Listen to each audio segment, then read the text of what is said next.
body here. I can't look. Bollocks! That was a close one, chum. Time to blip! Oh, hell's teeth! Come on, you lot. Take the fight to them. Hell's teeth! What have you done? Die.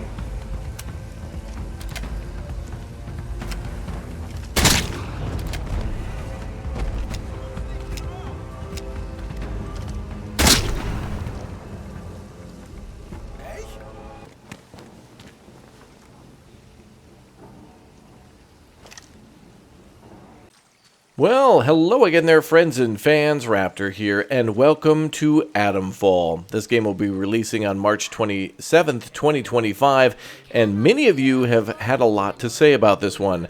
Well, hello, welcome aboard, and good to see you all here again for more of Atomfall here on the channel. We did take a look at this one first about 6 months ago after I attended an event hosted by Xbox out in California.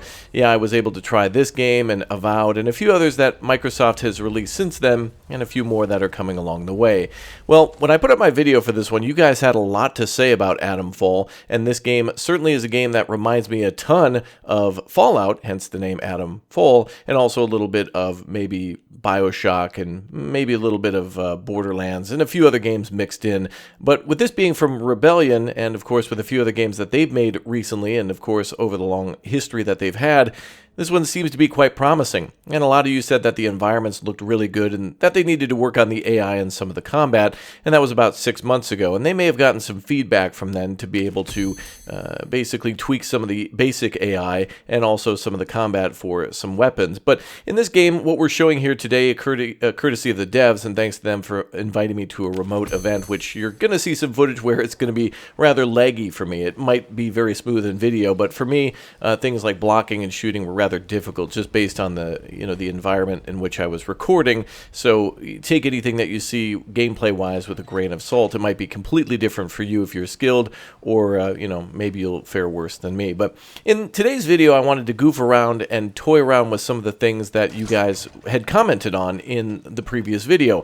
I wanted to do a few things a little bit more stealthy and also get a little bit more up in the grill of the enemy, and like literally try to purposely get into fights that I could not win in order to see if the AI could outsmart me or outnumber me, or what they would do to try to defeat me. Now, this game features a beautiful, lush environment of, I'm not very familiar with the area, but a lot of people in the developers too saying northern England or northern UK, and this is based on something called the Wind Scale Fire event, which was a nuclear accident in the UK that was basically prevented by the actions of one guy who kept checking on the core directly, which theoretically would have killed himself to save millions, but luckily the guy ended up okay, from what I've heard from some of you repeating that story over and over again. So yeah, the combat here, showing off some of the early melee. Melee is tough in this game, very tough. It's not as satisfying as a game like, for example, Dead Island, and I really was having difficulty finding out how to block at the beginning, but it seems like some enemies are better for melee than others, and some of the guns they start us out with here are supposed to be early salvage guns that are supposed to purposely suck. Like, they really are bad. Like, not only my gameplay, but also some of the gunplay is supposed to be bad too. Hey, give me a break. Honestly, I was trying to rush to see all the things that I could do and also to explore the map that they let us explore, and so it is a gorgeous environment of a lot of cliffs and a lot of roads, and it reminds me of some of the areas in, like, what is called Apollonia from Kingdom Come Deliverance 2. If you're familiar with that game, and if you're familiar with that area, it really has a lot of, like, steep cliffs and narrow passages through some of them, and that's kind of what this reminded me of as well. Although this is taking place in the 60s in, of course, the UK, a lot of great other accents that I'm usually not familiar with, or that a lot of you have noticed for the first time, saying, hey, I'm from this area, or I grew up in this area, and it's great to hear accents that I grew up with, and that's really cool to hear. I mean, like, literally, I'm always happy to hear people reporting on different accents and different, like, people that are supposed to be present in these areas. So there's all these different factions that might be from different areas in the north that are all kind of like piled or compressed into this smaller map area, it makes it more interesting that way. And it certainly reminds me a lot of playing, like, for example, Chernobylite, or perhaps more appropriately, Stalker, because of course in Stalker you're dealing with a lot of different factions, and those factions are also kind of fighting for power and also against each other, and some of them like each other and some of them don't. There is crafting in this game. I'm showing you this here, and boy, I thought this bandage here was only for preventing or stopping bleeding as kind of a like a trait or a negative debuff or something that could happen, and I didn't realize that I could heal with this bandage. But I did know I could heal with food and things like that, so eventually I'll figure it out, don't you worry. But one of the coolest things about this game that I really like, and I hope to do a lot more of, is at the bottom of the screen there, you may have saw a metal detector, and that'll actually ping off whenever you're close to like some buried treasure. And so you can go to a some sort of a stash or something hidden like a satchel and dig it up, and it'll have things in there like ammunition and food and other things that you can use for crafting. And the crafting menu for this game looks pretty good, and is your basic like 1 cloth plus 2 alcohol or whatever equals 1 bandage, and that's what will heal you. And of course the map area is much bigger than this. This is just a small area they restricted us to for this little demo preview. So it looks good, and one thing I really liked about the map too is it was very easy to read. I could pretty easily figure out where I was and where I wanted to go by looking at the roads. And I was trying to also get a scale of the map too, because it seemed like I would look at the map, take 10 footsteps and be like halfway across the map, because I think it was scaled down for this event. So the map is like a big scale map, so it was scaled down to where it basically looked like we were taking 10 steps and I would be in the opposite corner. But as you can see here, this metal detector detects a direction at the top with the lights and then a proximity with the number at the bottom. So if you're really close to something, you basically rather right click to dig, and then your character bends down and uncovers whatever might be there. So really good to be able to find ammunition or supplies that you need to craft something. And hopefully we get a stash in this game too, because I found myself constantly like full of inventory, like just not having enough inventory space to carry all the different guns, the different ammo for the different guns, different materials that I want, or rather special weapons like grenades and makeshift grenades or improvised, and also Molotovs too, which we're going to take a look at here in just a second. But what is that really weird purple thing there? I haven't quite figured this out, but apparently it's some sort of a, I don't know, let's just call it like radioactive bee or something like that. Everything that is radioactive in this game, or that's a mutant, seems to be like a purple-blue color. And so I'm not sure if this attacks everybody, if this is something that will be maybe an opponent for every different class or faction in the game, but we'll have to see. I'm sure there's some faction or class that is like, become one with them, something like that. They worship them, and I think I've seen that a little bit from the druids, but we'll find that out in a little bit. And they're still frickin' attacking too.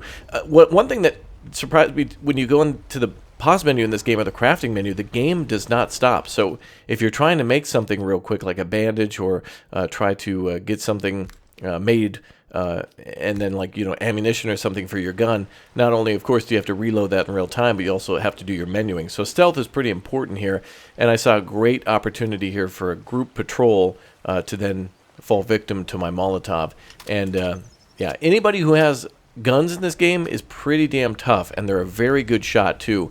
It seems like, I don't know if they've improved upon the AI or something, but rather than fighting against like overpowered bandits and stuff that I fought in the preview event, these guys actually seem to be rather balanced and a little bit dumb. And I've made this argument before, and many of you disagreed with me, but my argument is just this, that I like when the AI is a little dumb to at least give me a chance to fight back. If I'm fighting against, 4 dudes who are essentially Navy SEALs, I have no chance, and I don't get to use any of my weapons or abilities, and I have to do all this crazy stuff to prepare for the fight, like setting up a mine and maybe like, taking out a few people with a well-placed early explosive as well. But at least here, I had a pretty good chance, at least, of taking out the enemy with that Molotov, but they got me pretty good too. But the game at least generously saves a little bit before combat, and it also looks like those traditional, the British red phones, whatever the proper term for those are, those things seem to be where things will save as well. I think maybe there I was bleeding out, and I didn't realize it at that point.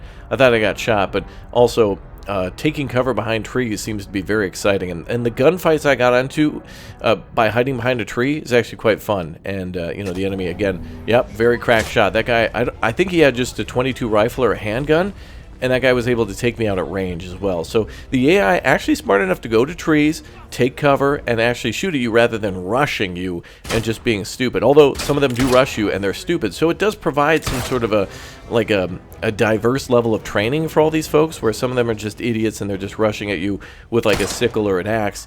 And then other people who will actually lay down covering fire, it seems, and will try to approach you. And I would assume with this group he would have tried to do that if I had engaged them all at once. Of course, there's, you know, certain enemies who will non-stop fire at you, but then there's others that seem to be quite intelligent and will take some sort of cover, or at least attempt to. So we're getting better weapons here, looking for different types of ammo and armor, anything that we can find in order to show it off in the game. And my idea here in this demo preview playthrough was to really truly try to expand upon the things that you guys were commenting on, and some things that you liked and really hated. In fact, one of the things that everyone said that they hated the most was bullet sponges, and honestly, I'm not seeing that as much here, and I'm not sure why. I don't know if they tweaked that, or if the enemies I was fighting previously, when we were fighting in the previous demo, it was like we had a .38 revolver or something that was really just underpowered. But even when we were scoring headshots, it wasn't really killing enemies here. And at some point I will fight and fire the .22, and you know, the .22 is good for picking off people if they're in a vulnerable situation, like the ladders that you saw at the very beginning. You could knock people off of ladders, and it seems like they may die from the fall, but of course it just seems to be more wise to use shotguns and SMGs and or large caliber handguns if you can find them. I think they're actually, the handgun is a Webley, so whatever that might be, I'm not sure what the caliber is, but regardless, it's supposed to be, you know, your light handgun. It's not supposed to be as powerful as a shotgun close up, and there does luckily seem to be a big difference between the shotgun and how it feels and how it responds versus like a handgun. And a handgun feels really good too, because although it's more weak, at least it's very easy to use and like get a headshot with. So it feels satisfying to be able to use like a, you know, a weapon that's a little weaker yet more intelligently, and try to, you know, pick off enemies and hit them in their weak points, whatever it may be. So very cool. So a lot of people, again, just commenting on the distance of the combat, and really saying the environment looks beautiful. The premise seems really cool. The idea of like a, you know, an irradiated northern UK, and having all these different factions that play into a couple of different games, it seems like, and yet some fresh ideas. It seems good, but the combat was the biggest thing everybody was really hesitant on. And I still am too. Even after playing like maybe about, I don't know, 2 or 3 hours now total, like I absolutely am sold on the game. Like I want to play the game. This channel happens to make videos on video games, and of course I stream them too. So definitely make sure you subscribe if you haven't already, and turn on that notification bell and hit that like button, because when this one drops, I think I need to do my due diligence and follow up here and really truly take a deep dive into especially the beginning of the game, as we're at this point, I believe we're several hours in, and the devs have, you know, courteously given us weapons to try and goof around with. And so I'm not exactly sure what we're supposed to do at the beginning of the game, but if it's like any sort of game we've ever played, which it probably is, you start with nothing but like, I don't know, a cricket bat and like some chewing gum, and have to work your way up by killing enemies. There is the nuclear power plant too. You can see all the radiation going up into the sky, and instead of it being green or you know, the traditional weird like stalker vibes, it's kind of more of a blue going on, and I'm not sure why that is, but it goes back to what I said earlier about the individual essentially looking into and like measuring the irradiation of the core to stabilize it in some event that I'm going to have to look up. That sounds really interesting, and I've looked into it a little bit more, but certainly want to find more information on that and see what they're basing that on, because I haven't seen anything official from the developers covering that, although it may be there. I haven't yet seen it. This is called a feral right here. This is an irradiated something, human or something like that. And they sit down in these little pods, and they're incredibly dangerous. I mean, I got infected and killed within seconds from these guys. And yeah, at this point I should be using my bandages and stuff like that, but it is at least showing off how quickly they can kill you even if you're at half health. And I spent a few of my perks that you may have also witnessed at the start there on health regeneration and the ability to disarm traps, which we're about to find a trap in a little bit, and it's pretty cool how I find it, and I hope to see a lot more of that, and it really gives me Fallout vibes for this. I like that a lot. Alright, So we're saying, you know, screw that to fighting these guys out in the tunnel, so let's take cover around the corner. This guy taking a couple of shots here. Now, this is like an irradiated enemy, so I would expect this guy to take a few hits with the shotgun. And luckily, we picked up an auto shotgun, because the one we had at the start sucked. It was like the breech load one-shot. And, yeah, you need every shot you can get with this game. But, yeah, that's how I know the enemy's called a feral there, by just looking at him. And now I'm going to try to do some stealth here and see, okay, are these guys alerted by sound or by sight? And I'm thinking in my mind here a little bit of Days Gone. Like, oh, okay, these must be like, you know, the zombie class or something like that. But this dude, within, again, seconds, takes me down, and they're just way too dangerous. So we're going to avoid that, and we're going to go to one of our first quests, which is at an area near a mine, or related to a mine, called Mother Yago. So Mother Yago is going to be a character that's going to ask us to go do stuff, and we're going to trade with her, and they're all fully voiced, and there's a few different dialogue options, which do remind me a bit of Kingdom Come Deliverance, and I think are way better than Avowed, although I do wish our main character was doing some speaking. I don't know if it's the type of game where it's supposed to be like, you know, you're the main character type thing because they don't talk, or if it's like how your character mostly is in the Stalker games. I'm not sure if they talk at all, but I don't remember hearing anything like that, and I can't think of any names off the top of my head. So it's just supposed to be forgettable generic dude, or whoever you want to be. At least that's what it seems like at the moment, based on what I played, but I would still appreciate a character a little bit more developed. Now, another thing that I needed to get used to in this game is the stamina in the lower right corner starts at 90. It's supposed to be your blood pressure or your heartbeat or your stamina, and it doesn't really seem to affect too much in the gameplay other than your melee attacks and your sprinting. So if you go full sprint, like up until, I don't know, maybe you die or take damage if you're sprinting at full heartbeat or full stamina, I'm assuming you could still run, but at maybe a cost. But regardless, if you stop running and start shooting and reloading and stuff, it's as if your character wasn't running that whole time. It just seems to be based on movement and melee combat, which also seems a little clunky too. I want to try melee more and perfect things like blocking. And when I was fighting some of the enemies at the beginning, I immediately went into like Kingdom Come Deliverance mode. Because I've been playing so much KCD2, I was just thinking to myself, like, okay, can I block and parry? Can I, like, is there a master strike? And I want that to be the case in this game. I really want it to be more than just like idiot enemy with a short knife tries to stab at you, but they lunge forward massively, and then you're just able to bop them in the noggin. Like, that seems to be what the combat is. And a little bit later, I get a knife, and pretty much seems to be what it is. But it also seems to be that certain character factions, or whatever enemy type they are, like dumb farmer tier, you know, we're not talking about a military trained person, but they will try to defend their land. They all have the same attack patterns, and that it almost seems like you're playing a Souls-like game where you're getting ready for all the melee, you know, combat of that game, where you see a particular enemy and you know what that enemy can do, so you kind of prepare to counter their moves or to move to their disadvantage.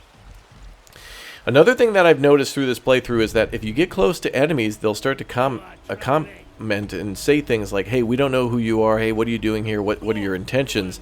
So they basically say, hey, we see you, but we're not gonna, you know, we're only going to fire at you if we're fired upon. So it does seem like some of them have different doctrines or, you know, orders to fire at will, depending on where you are. There's areas where you can trespass into their base, and then it's, you know, no holds barred. They will go straight at you and try to take you out, and everyone will start coming to take you down. But in a second here, we're about to see a trap, and I'm excited because I actually spotted it quite nicely. Although it uses that thing that some people are really annoyed about. And I want to know, by the way, what you guys feel about the whole yellow paint argument. This game does seem to use yellow paint a little bit, and a little bit of yellow tape and some other things to say, hey, player, this way. But some of them, you know, the yellow tarps, I think I see or remember a lot seeing in Dying Light. So let me know, is that a good thing, a bad thing? I think, honestly, the perfect argument would be, in every game, there should just be an option to turn that off. Like, if you don't want any sort of, like, visual assistance like that, unless it's absolutely required for some reason, or in certain spots, I feel like it should be a toggle thing. Like, turn it up, turn it down, or turn it off, that kind of thing. So, you know, let me know what you think down below. All right, so we found another, you know, quote-unquote treasure, and I'm right on top of it. And I'm also trying to see if, like, anything changes based on how far you can get away with it. But it doesn't look like the treasure is actually there. You know what I mean? What I think it actually is there's a large circle around the player, and if you're in the beeping area, then no matter where you dig, your character will just spawn the, you know, the package underneath you. It's not like Sea of Thieves where you have to kind of like get almost precisely onto it. It just seems to be there's a large circle on the ground, and if you happen to be in that circle and dig, there you go. At first I thought that said Flight Sim, by the way, too, but it's a Flight of the Sun or Flight from the Sun, so cool stuff. But yeah, that inventory is so painfully small, man. I can't believe it. Like, you're wanting to try out everything that you got in these preview events because you want to show it all off, these different types of grenades and different types of ammo and different types of weapons, but it just seems to be Encumbrance City, which I guess if we have some sort of maybe a storage that we can take with us, that'd be a lot better. Like, if there's a cap on all your crafting materials, that's going to really suck, because then you're going to be ending up making a ton of ammo for guns that maybe you will or won't use, and then you end up not using them, and then you've got all this wasted material that you put into 9mm when then finally you find a shotgun or something like that, and then you would have rather have just kept them as crafting materials for other things like improvised explosives and maybe weapons upgrades and things of that nature. So but I do have to say, I love the look of the game. And they've done that typical trope that we've seen before where there's like a large road through the map. And there's all these little POIs. So like a boatyard or like a lumber mill or a hydroelectric dam seem to have like a little walled off area. Enemies are on patrol. They're walking around. They may have a stash in there or something like that. They don't want you in their base. And you can go mess with them, and there's some loot and booty in there.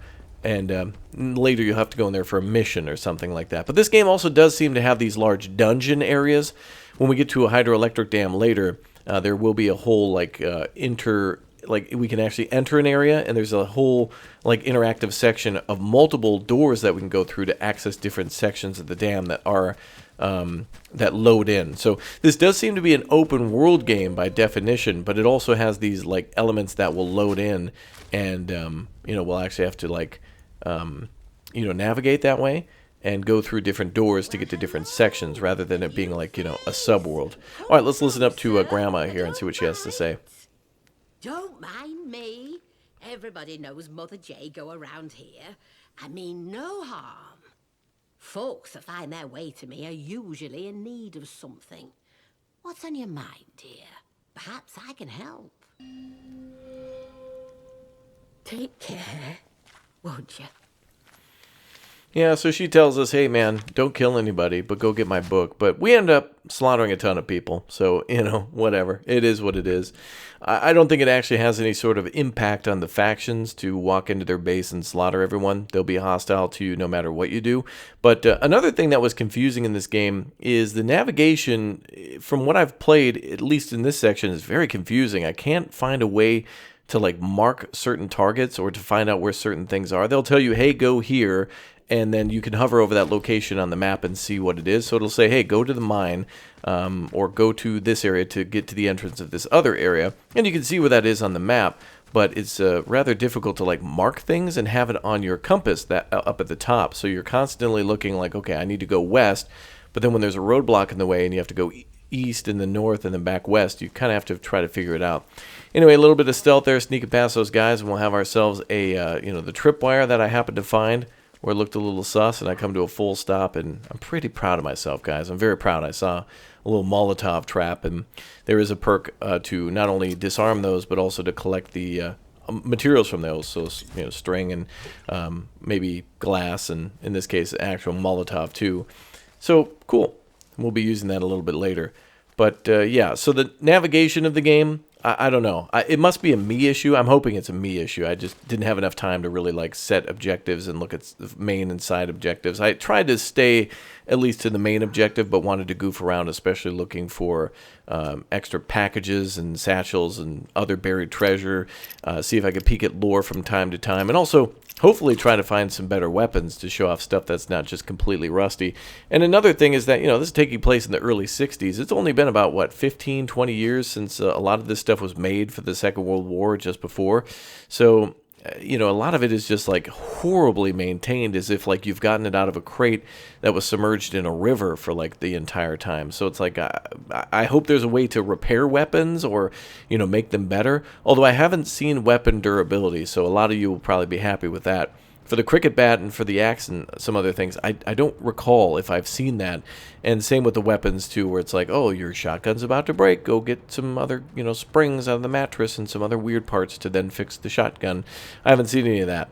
So at least, for the inventory space that you have for items and ammunition, it seems to be separate from the crafting items too. So phone booth here, I think, is a save point, and it has some lore, You should avoid the woods I guess. when possible. The woods are dangerous. Be careful. Yeah. So anyway, I don't know if that is always a hard save point, but I think it is. Plus, the game also auto-saves before you go into certain areas. And a sign here at the hydroelectric dam does say it's a restricted area, but we are pretty much able to walk through there with people seeing us so long as we don't act hostile towards them. So I saw a lady, she's already complaining at me. And I have noticed some things, too, for what looks to be maybe line of sight from the enemies. It seems like they can see you before you can see them, as if they have some sort of ability to see through a wall. And I also have had it happen a few times where eventually we'll get into some combat with druids, and they'll have some bow and arrow. And they've been able to shoot me through like the side of a cliff, like there'd be a path that curves slightly to the right, so I jump back a little bit to hide around the curve while they're shooting their arrows, so then I can attack them as they're reloading, and they're able to hit me through like the curve of the path, and that's annoying. And I hope that's not the case for if an enemy is above us or something like that, where then they're able to shoot through the floor, through a wall, to be able to do damage to us or hit us, because it's like, shooting through walls. Like, that's something you don't want. Now, this is a little light puzzle area, and I was able to get out the the metal detector and go look for some more loot and booty. And I didn't really realize that this was an environmental puzzle. I thought maybe if you just went in there, so long as you didn't touch the electrical substation, you'd be fine. So I can pin down that it's inside this one here, and inside this like middle substation of the other two that are left and right. And some of the loot is not entirely worth it, but in a game like this, when health is a constant threat, every little bit of croissant or like a can of Spam is a blessing. And eventually we do get some other things that will buff our character to defend in battle. So we'll grab like painkillers, and what would you imagine that the painkillers would do? Heal you, right? But actually in this game, it gives you a damage debuff. So incoming damage for a period of time is kind of reduced. So for those of you who've been playing a lot of Kingdom Come Deliverance 2, like me, as I'd mentioned, you can actually find things that will change the combat a little bit for you. So as you go into the game over screen or whatnot, or as you die, I just wanted to give an example too of how fast the loading was. It doesn't seem to be very long at all, but I've done a hell of a lot of dying in this game, and I hope that that's not the case when I play for real. And I also feel like our character, up until a certain point, is incredibly underpowered. Like, just being detected and chased by enemies is just like, you may as well just restart right there. I don't like games that force you into combat when you want to do combat, when they give you the option, but when stealth is always like the more recommended thing all the time, that just seems annoying as hell. In Hitman, it's a lot of fun to do stealth and to goof around with the AI and kind of troll them and set up traps and, but you're still rather vulnerable. Like, Agent 47 can take some hits, but for the most part, you can't hold back an entire SWAT team. So it's always a more smarter idea to outnumber the enemy and rather outsmart them as they outnumber you. But in this case, you're always fighting in their territory and their bases, and they also always greatly outnumber you. So it's kind of hard to do stealth when they're on patrol everywhere. And we'll see a little bit of that later where, I try to do stealth, and then I come around a corner, and then there's enemies just sitting right there. And I don't think this game has any ability to distract enemies. I haven't found a ability yet to whistle or throw a rock or do something to get the enemy to move from their patrols or to investigate something. The best I've got is glass bottles, which of course are used as a crafting material in Molotovs, and that's about it. But anyway, I think we may have solved this puzzle. I'm not sure. I think I got it maybe on the second try, not knowing that was what number of substation that was. So we got to pull the one for the middle. And yeah, there's letters all over that allude you to going to certain areas to, like unlock loot and stuff like that. I'm not sure if that's why these 3 substations are here, but I could only imagine that in a game like this, you're going to be going back to some of these POIs, these points of interest, a few times to do a few different things. I really hope it's not like, hey, go into this hydroelectric dam and get a key for me, and then, come back and give me the key, and then that's it. It's like, well, what was the key for? Like, give me another mission to then use the key for something else, or whatever. I hope that we definitely come back to these POIs a few times, and they're very well laid out, and I can't off the top of my head think of what they kind of remind me of. Maybe I don't know, an earlier Ubisoft title or something like that. I know Ubisoft is getting a bad rap right now, but do you guys remember when they made good games? I mean, Assassin's Creed was good, and they made some really good stuff. And that whole Assassin's Creed formula was popping off for a long time. It was very exciting. And I think there's still a lot of good that can come from that formula. And I think this game takes a little bit of that too. But I also haven't seen the ability to unveil the map based on like climbing up anything. I'm guessing that when we get into the full game, the whole map or most of it will be revealed, and then some areas will just be kind of dangerous because you just are underpowered because you might not have the weapons. And it's not tied to a level, but it might be tied to your skills, which kind of is leveling, if you know what I mean. Where it's not, as you level up, you just magically do more damage. But it's more, as you level up, you get more skills. But more importantly for me, I'm the type of player where I need to die a lot and learn a game by pushing myself and it to the limits of, okay, what's usually a good idea, what's usually a bad idea. It is so difficult, folks. And I can't stress this enough. And if you've watched this far into the video, again, let me know your thoughts down below in the comment section on this one, because I'm really curious. How often do you guys struggle, not because you don't game enough, but because you game too much, and it's hard to unlearn lessons from other games when you go to play a new game? You know what I mean? You've been going hard into Kingdom Come Deliverance 2, so then you jump into Avowed, or you jump into Atomfall, and then you've got to unlearn all of those games' previous systems. And that seems to be something that I do all the time, where I get comfortable and confident in one system, and I want it so bad to work in a game like this because I love it, and then I have to like unlearn it and then learn all over again. So I get in more trouble, not by, being a bad gamer or something like that, but just being too much of a gamer, like playing too much of a particular game and wanting those systems to work, as if me magically playing this as if it were KCD or Call of Duty is going to magically make it be that kind of game, and it's not. But, I always hope, and that's something I end up doing all the time. So now we're at another POI. I think we left the hydroelectric dam, and now we're at a logging camp where we're going to fight a lot of druids. Yay! And they're so fun and awesome. I love them. Actually, I do. They got great voice actings, and it seems like they hired different voice actors for different factions. So not only are they different voice actors to be of different accents from the UK, but they also seem to represent different factions within the game. So they're trying to represent different, I don't know what you call it, accents of the UK based on locality, but they're also trying to showcase that these druids here, like, they're kind of, as that lady said back at the ruins, she said that they hear the soil whispering. Now, this is another interesting thing, too, and we're going to cover this a little bit later. There's a bird up in one of the nests that you hear crowing, and that alerts the enemies. And I tried to find a way to stealth kill that damn bird later with a bow and arrow, and I just couldn't do it. And so I was trying at a certain point to just run through this part of the game. What the hell is that thing on the left? Like, is that creature that she said bites and whatnot? But I was trying to just avoid combat and see, like, okay, can I chase a bunch of enemies somewhere? Will they give up the chase? Like, does the enemy pursue you relentlessly? Or do they just kind of say, screw it, probably was nothing, and turn around? Like, what kind of a game is this? We've all seen those games where, an enemy will see you, and then they'll stop pursuing after a little bit, or there's enemies that will pursue forever, and then there's others that are kind of just right, like they'll chase you out of the base, and then they're not stupid enough to leave their own base. They already did their job of getting you out of their base. So also, a lot of booby traps in this game, too. I can't wait to... I think there's another one that I'll set off, and it's so cool to see. That guy took 3 shotgun shells, by the way. But some... I don't know if that was a fluke or something, but, like, other enemies will go down in one shot. So, bullet sponge is not hard... It's not a hard-coded thing in this game. Like, I've seen it mostly be more realistic. Like, shotgun to close-range kills. But these guns suck. So I think they're trying to simulate gun sucks, so range small. By the way, that door over there on the left, I totally should have went into that castle door. Like the main doors of the castle, I should have just totally went in there. I was looking for this at this point as if it would be an open world game. So I was like looking for an open door and trying to go in, but I didn't realize it was segmented. And, like there's different kind of instances or whatnot. But, yeah, now I'm trapped on some rocks and seeing if the enemy will attack us from here. And at this point, I thought I got killed by some people throwing rocks, but there are actually archers. So I was like, oh, what happens when I go up onto an obstacle?